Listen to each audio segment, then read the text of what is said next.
राजा दाहिर। हम में से शायद ही कोई सिंध के इस महान योद्धा और शूरवीर के बारे में जानता होगा, क्योंकि वामपंथियों द्वारा लिखे गए हमारे इतिहास में ऐसे वीर सपूतों को वो स्थान नहीं मिल पाया जिसके वह हकदार थे। राजा दाहिर 8वीं सदी में सिंध के महान शासक थे। जी हाँ, वही सिंध जो आज पाकिस्तान का हिस्सा है, लेकिन कभी ये भारत का अभिन्न अंग हुआ करता था। इसी सिंध की वजह से भारत का नाम हिंद या हिंदुस्तान पड़ा। चक्रवर्ती महाराज दशरथ की पत्नी केकई भी इसी सिंध से थी। ऐसे में सिंध का भारतीय संस्कृति से पुराना नाता रहा है। राजा दाहिर सिंध के राजा चच के सबसे छोटे बेटे और ब्राह्मण वंश के आखिरी शासक थे। राजा दाहिर ऐसे पहले शासक थे जिन्होंने अपनी मातृभूमि की आन बान और शान की खातिर अरब आक्रांताओं से दुश्मनी मोल ली और युद्ध भूमि में उनको घुटने टेकने पर मजबूर कर दिया।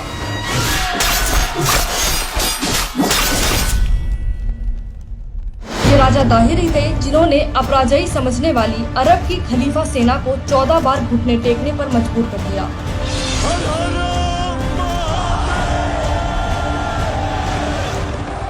लेकिन 15वें युद्ध में लेवल बंदरगाह के सूबेदार ज्ञान बुद्ध की गद्दारी के चलते राजा दाहिर को 17 साल के मोहम्मद बिन कासिम के हाथों हार का मुंह देखना पड़ा।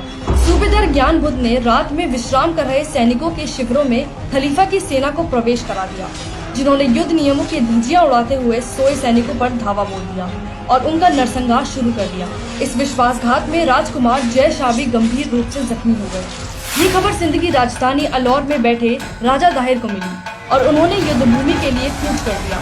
जयचंद और मीर जाफर जैसे विश्वासघातियों ने एक बार फिर मातृभूमि को कलंकित किया और पहले से बिछाए विस्फोटकों में आग लगा दी, जिससे घोड़े, हाथी और ऊंट बिदक कर इधर उधर भागने लगे। इसी बीच दुश्मन सेना की ओर से चला एक तीर सीधे राजा दाहिर की आंखों में घुस गया और वह हाथी से गिर पड़े।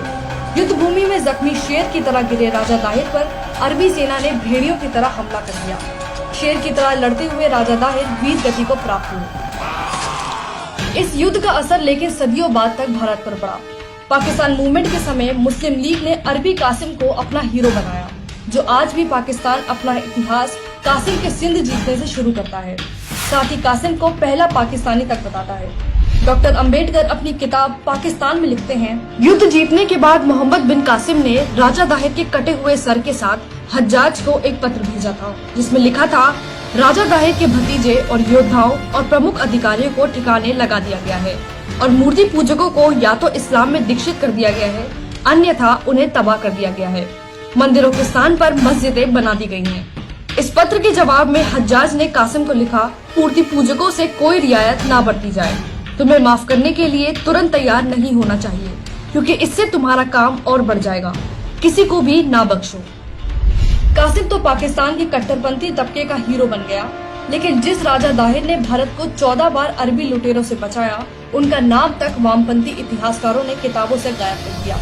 बाबर, लोधी और औरंगजेब जैसे लुटेरों और हत्यारों के नामों पर महलों और सड़कों के नाम रखने वाली भारत की सेक्युलर सरकारों ने एक गली तक का नाम राजा दाहिर के नाम पर नहीं रखा। अरब में जन्म और तुर्की के खलीफा के समर्थन में भारत में खिलाफत आंदोलन चलाने वाले मौलाना आजाद और सेक्युलरिज्म के चैंपियन नेहरू द्वारा स्वतंत्र भारत की शिक्षा नीति ऐसी बनाई गई कि अरबों से लोहा लेने वाले हमारे नायकों का नाम तक आज हमें याद नहीं, लेकिन जिन्होंने सदियों इस देश को लूटा और यहाँ नरसंहार किए, उन्हें किताबों में महान बताया जाता है। लेकिन सच को ज्यादा समय छिपाया नहीं जा सकता, इसलिए पाकिस्तान के जो लोग ये मानते हैं कि उनके पूर्वज अरबी नहीं भारतीय थे, वो सिंध प्रांत में राजा दाहिर को सरकारी तौर पर हीरो करार देने की मांग कर रहे हैं। तो वहीं भारत के लोग कांग्रेसी सरकारों के झूठे सेक्युलरिज्म को अब और सहने के मूड में नहीं है। इसलिए जब तक राष्ट्रगान में पंजाब, सिंध, गुजरात, मराठा लिखा है, तब तक सिंध हमारा है, और जब तक सिंध हमारा है, तब तक राजा दाहिर हमारे हीरो थे, हीरो हैं और हीरो रहेंगे।